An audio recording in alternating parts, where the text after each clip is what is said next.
What's going on, filmmaking homies? It's your boy Cody Blue, and I just got back from a pretty awesome Sony Alpha event out in Southern California where I finally got to get my hands on the a6400. So in today's video, I wanted to give you guys my 100% honest thoughts on this camera, whether or not you should buy one, and I wanted to talk a little bit about the new features that you'll find on this camera, like the real-time eye autofocus, the built-in intervalometer, the touch focus tracking, and of course, the flip-up screen, which is great for you vloggers out there. So that's what we're going to be talking about, but you guys know how this thing goes. Let's first take a look at some test footage that I shot on the new a6400.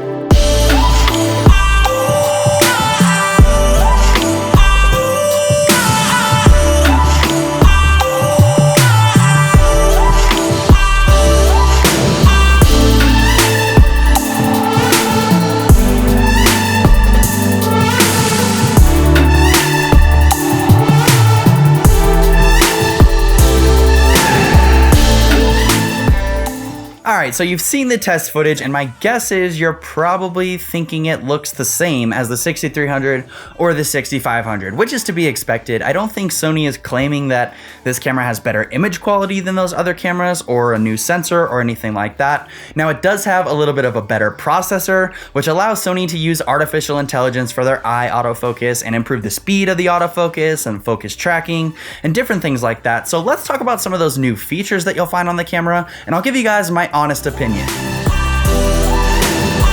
So the first thing that I want to talk about is just the general overall autofocus of the 6400. So Sony is saying that this is their fastest autofocus yet at 0.02 seconds, which is incredibly fast. And at first I thought, can you really tell the difference between 0.05 seconds and 0.02 seconds?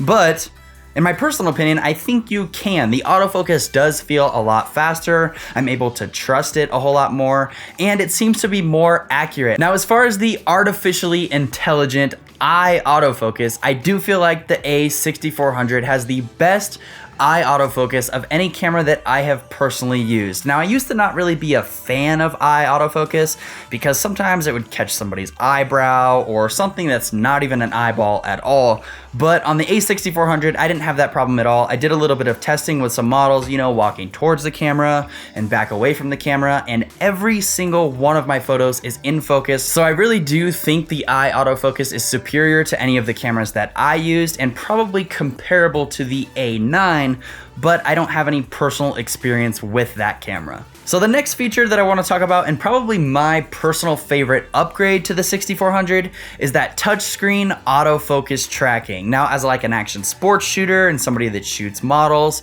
this would really come in handy if I was able to just click on the skier and let them go anywhere in the frame, knowing that I'm not going to lose focus.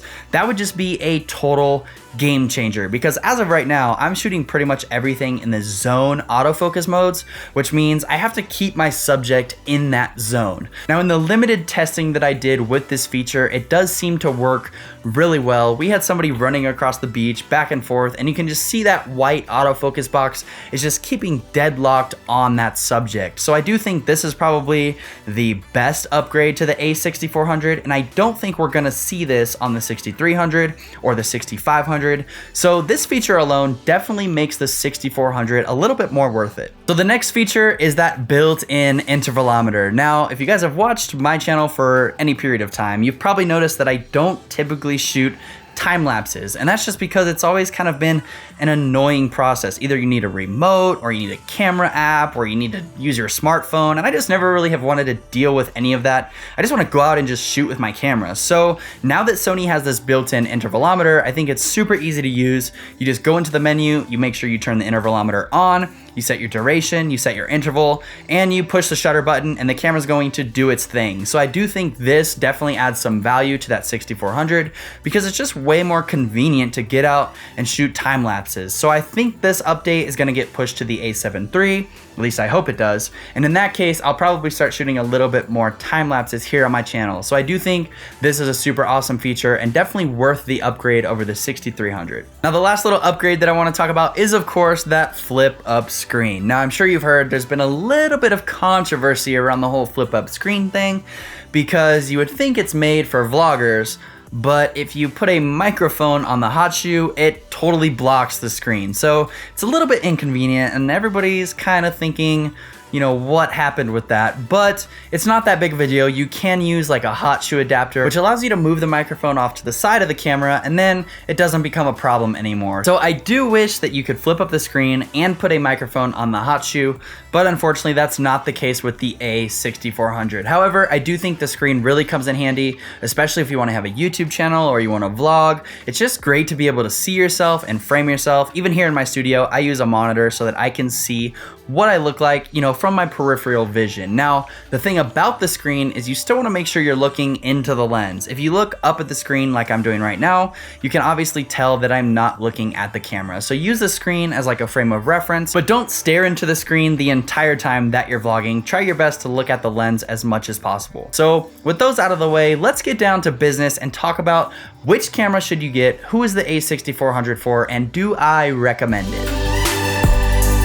So let me go ahead and start off by saying, I know a lot of you guys are concerned with the fact that the camera does not have IBIS or internal stabilization, and to be quite honest, I'm a little bit disappointed as well. I don't understand the point of a vlog camera that doesn't have stabilization. I did do a little bit of vlog testing, you know, walking around and different things like that, and it is a little bit shaky. But we're out here at a Sony Alpha event, and you guys might actually recognize the homie Henbu. Yo! And we've got Omar from Think Media. What up, what up? So with that out of the way, I do feel that the 6400 is a tremendous upgrade over the a6300, and to be quite honest, I don't think I would recommend any of you guys to purchase the 6300, just because you do get a lot more in the 6400 for not a whole lot in price difference. Now, especially if you want to be a vlogger or you want to be able to film yourself or anything like that, the 6400 is definitely the way to go in that regard. Basically, if you want to vlog,